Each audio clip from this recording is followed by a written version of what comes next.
Hello, everybody. We are the Geeks and Degenerates. I am Enzo. This is my forever co-host John, and today we talk about The Mummy, the first Brendan Fraser one since we did The Whale.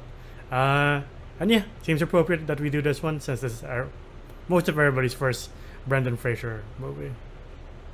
Okay. Say what you will, but alright.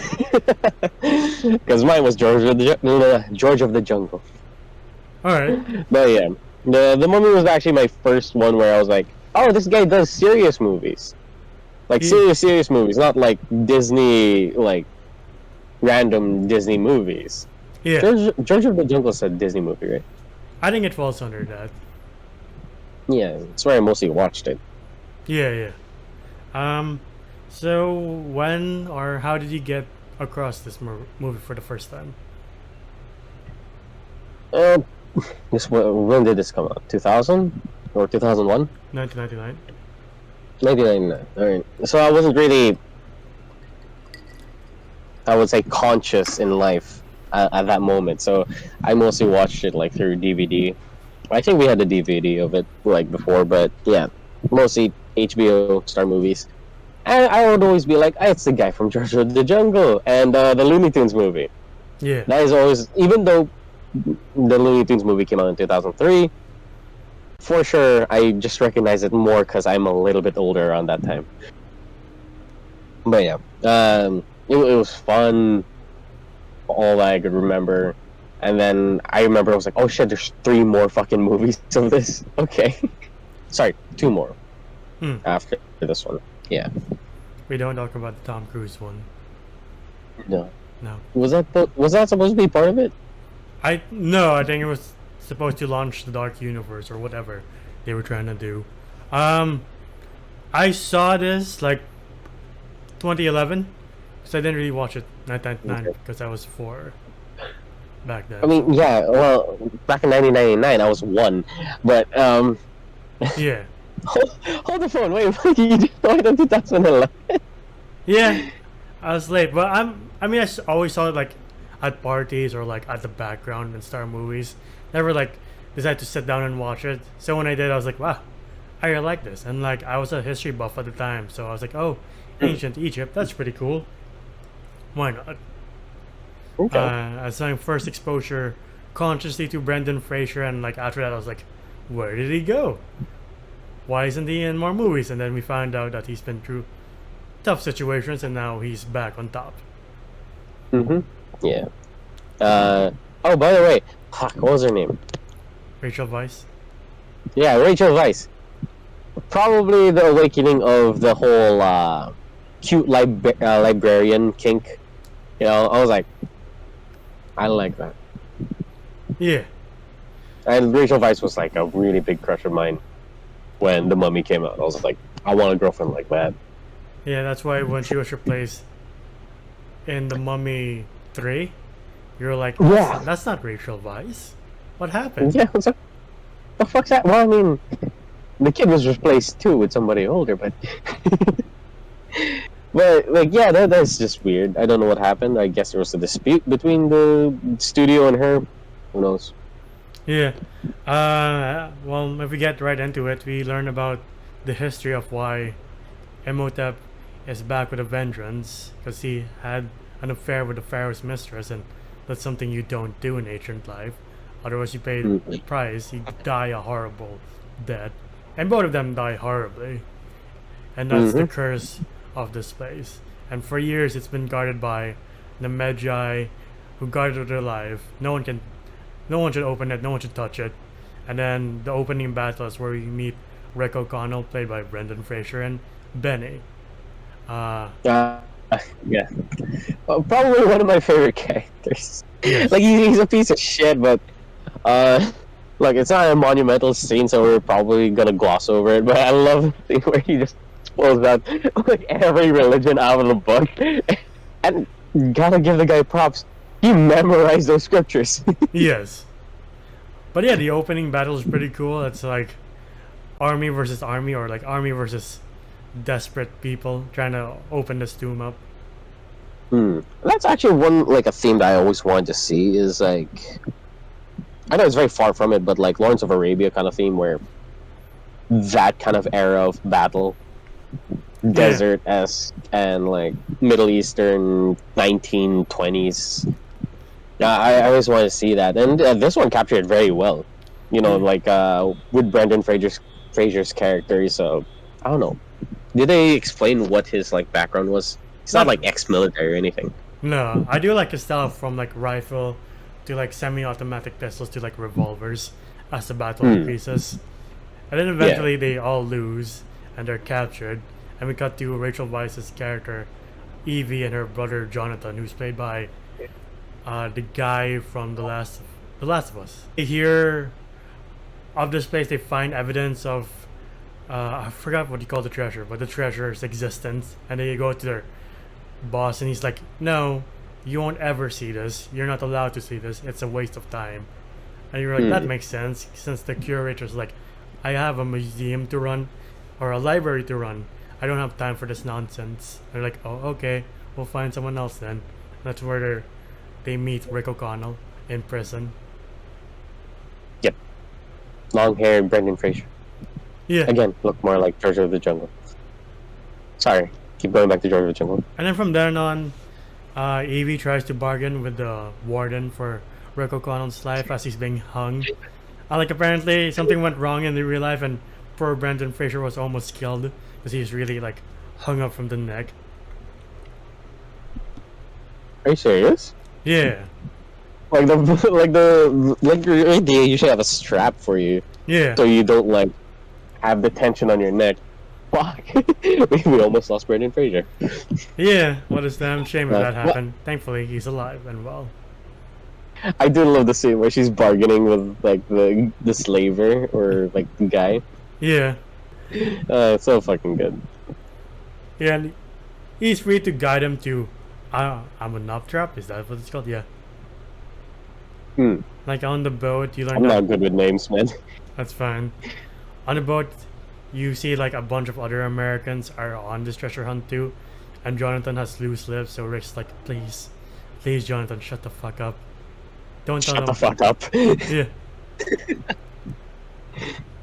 And we also meet Beni, who's also guiding the Americans, and Rick's like, of course they're here, you scumbag. Are you gonna trap them? No. They told me they're gonna pay me after. He's like, why shouldn't I kill you? I have kids. You don't have kids. I might someday. I would. I would want to. Again, Beni is a goat of a character. Piece of shit, but he's a goat of a character. Yeah.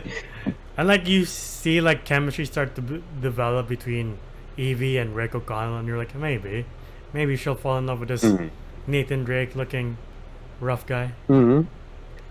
I do love it where what happened to the boat? Like what caused it to like start sinking?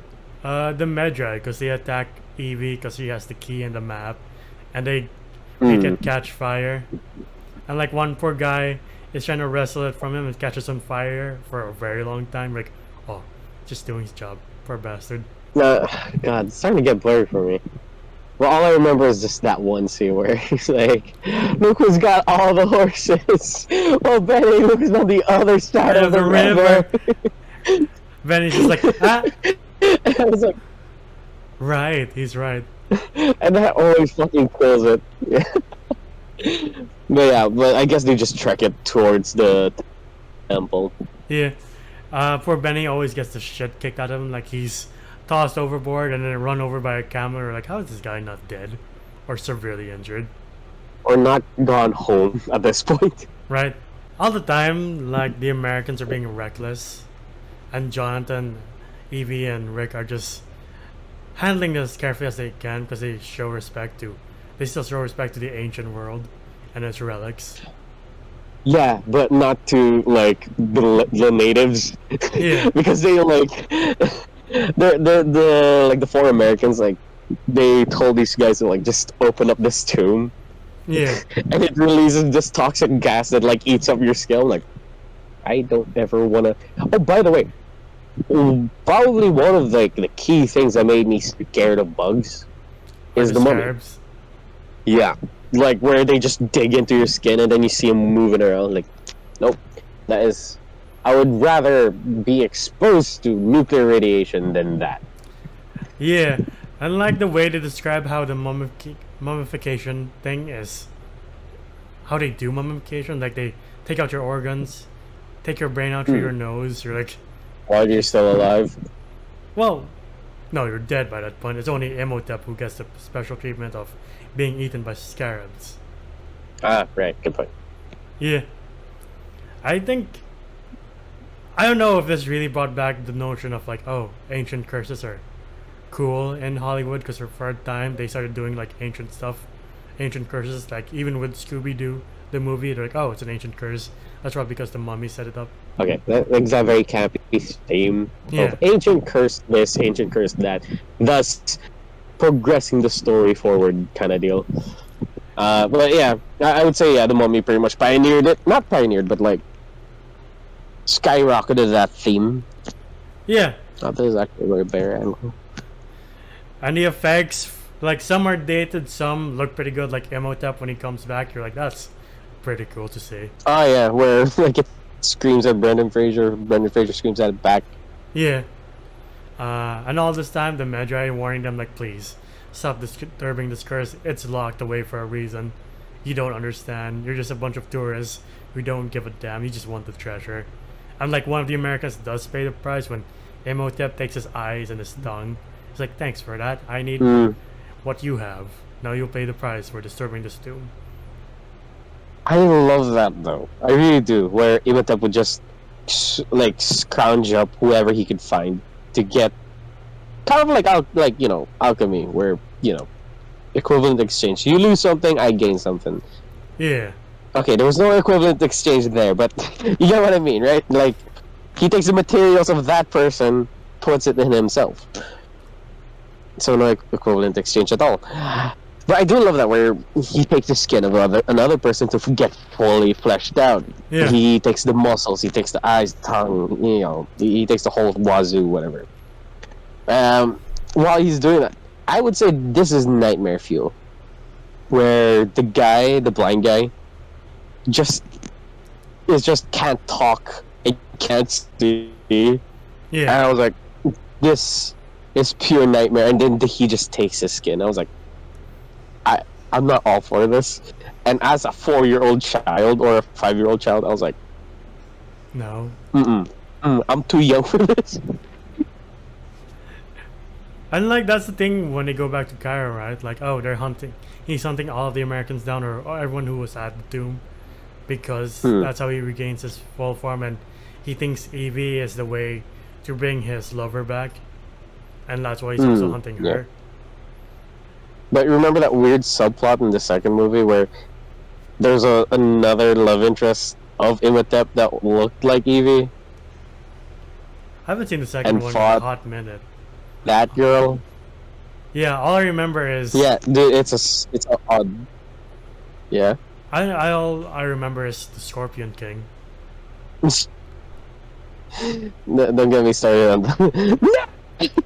Like he just immediately goes on like It's like in frame, just out of nowhere. Like what fucking PS2 graphic is that? But that's not this. I do like him hunting the Americans down. Like they think they can take him, but they're easily overcome. Like of course, it's a 1,000-year-old curse versus your stupid modern weaponry, which does jack shit, as the Magi said. Yeah. Well, even though the Magi do use modern weaponry, I love the Magi. Who's the guy who played like the head Magi guy? I forgot, but like I learned that he was supposed to die, but since he was so heroic, they're like, we can't do that to him. That's why he's in the second movie as well. Yeah. That's good. I like that. Yeah. But he does kidnap Evie, and like, I don't know if Evie counts as a... She kind of does count as a damsel in distress. She was kind of like carry that fine line of like, she is, but then she tries, like, she shows that she is a capable, independent woman, but a lot of times she does need rescuing. So I can't wait. Like, yeah, she has that like spunk, that attitude, like fuck you, but at the same time she's like, help Brendan Fraser. Yeah. So I can't really determine. Then again, she's just, you know, a spunky librarian who is into Egyptology. She's not Lara Croft. Yeah, God no, she ain't doing those backflips. No, no. But I do like seeing Imhotep in his final form of like, oh, that guy is intimidating to see physically, and like he's just a scary presence. Like, yeah, if I was the bad guy in the movie, I would like to look like Imhotep. Mm-hmm. I mean, he plays the bad guy in every fucking movie. Name me one movie he doesn't play a bad guy in. Right? I do like the Yeah. pilot, the British pilot, who's like, I'm still in World War One. I still got it in me. Yeah, he does play in World War One plane. I was like, I love this guy. Then it crashes, and I was like, they check his pulse. I was like, damn it. And like, oh, he doesn't die horrifically. He just like, I think it's the age and like the sudden stop of a plane crashing that kills him, which makes sense. Like, okay, wise words from Jeremy Clarkson from Top Gear. Speed doesn't kill you. Suddenly becoming stationary does. Yeah. See? Go fast. Don't stop immediately. Don't do a swanton dive from with your plane. That never ends well. I do like Into a quicksand. yeah. I do like the last battle where Jonathan has to read the book as Pharaoh's ancient army and Imhotep's lover are back to life trying to kill Evie and Rick O'Connell, and Rick O'Connell has like a mix of like, fuck no, I'm getting the fuck out of here, and like, nah, I'm gonna stand my ground. And I gotta say, it's a good fight scene where he just loses his gun and then he just starts chopping up the mummies.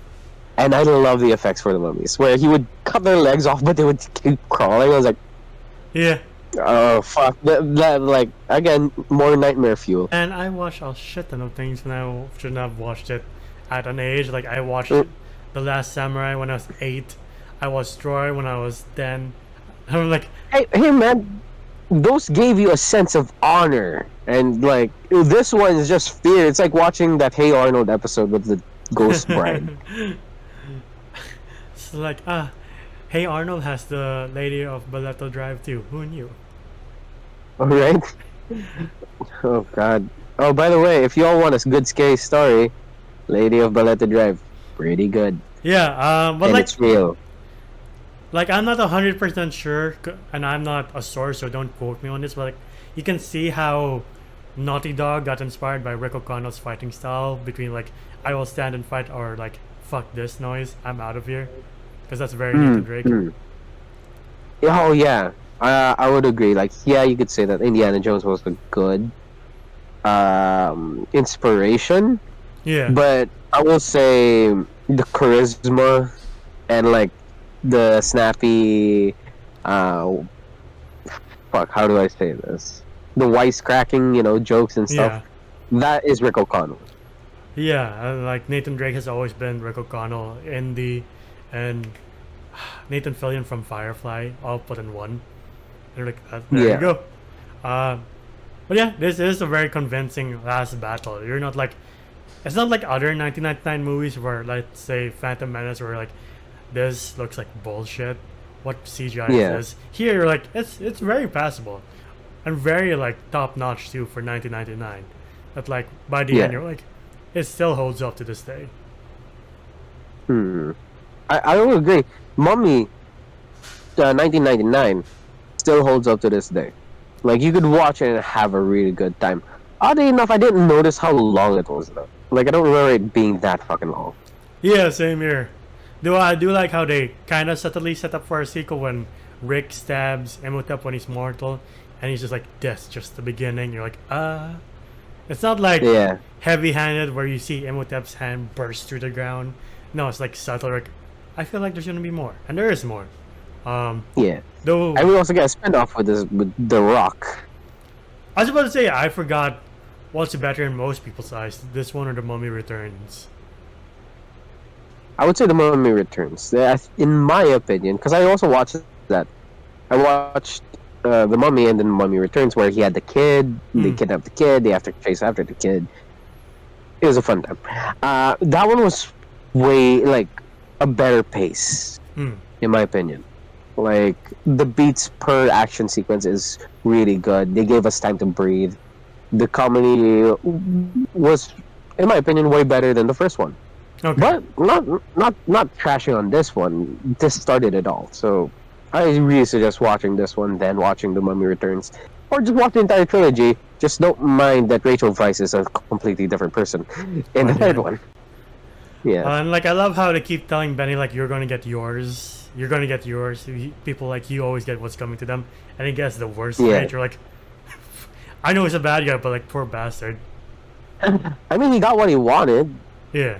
He was in a room filled with treasure and man-eating scarabs. I can't imagine how painful that would be. Like you're still alive, screaming, while this thing's all over you inside. You're like, fucking shit. Oh, also, another key thing that probably taps into my fear part of my brain. When the ceiling starts closing in on them and they're on their bellies and trying to crawl out, hate that shit. Probably Yeah. made me a little bit claustrophobic when I was a child. A lot Yeah. of traumas came from this movie. But yeah, this movie ends and like unlike other like treasure hunters, Rick O'Connell and the rest have the treasure, so they're a bit rich. That's why, if I remember correctly, they're fine by the second movie. Oh yeah, they're like very like wealthy family. Yeah. Yeah. I like it how Sadly, they do transport a lot of that shit to the British Museum. You heard me, British Museum. Fuck you guys. yeah, like you know what? I won't say it here. We'll say it for another time. Anyway, what would you rate the first Mummy movie?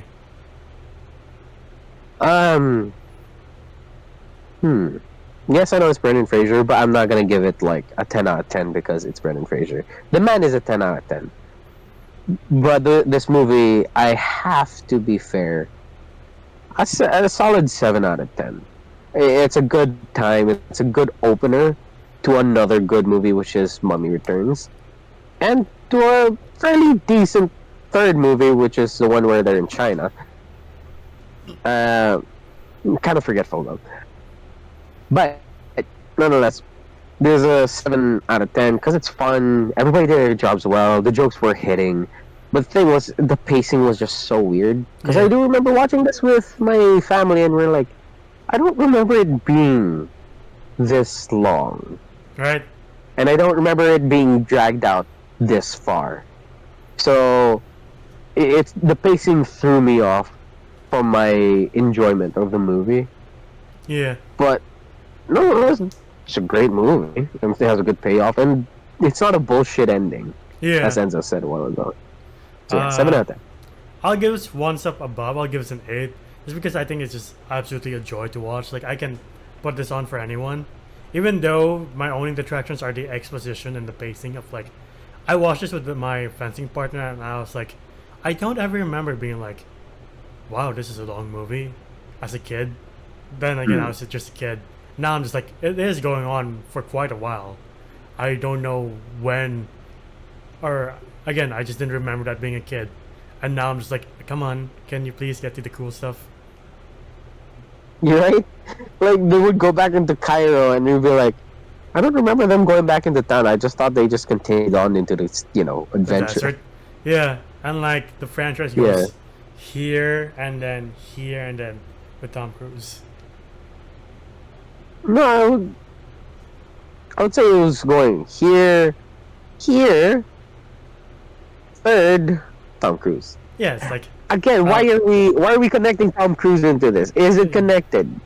No, but the thing, it has the same name, but is it the same universe? No. franchise? Yeah, that's the oddest thing. It's like you're not expecting like very old Rick O'Connell to come out. But yeah, Rick O'Connell doesn't come back and be like telling Tom Cruise what to do.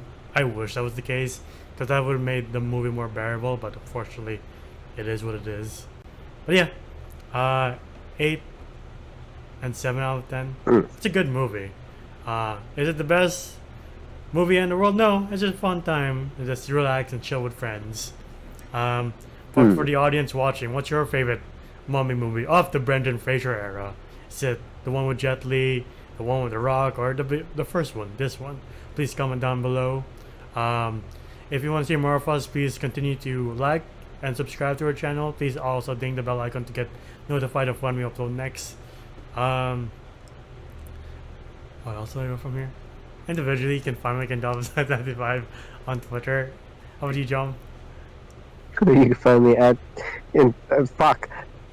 on Instagram at JomGOM_. It is my art And account. of course, we're also on TikTok and Spotify. TikTok to see our best and funniest moments. Spotify to hear us on the go. We just hit 100 likes on TikTok, which is insane. People like our funny bits. We're like, yay, we're funny. Yeah, People like our you, opinions. thank you. But yeah, that's Yeah. it for now. We'll do another Brandon Fraser movie.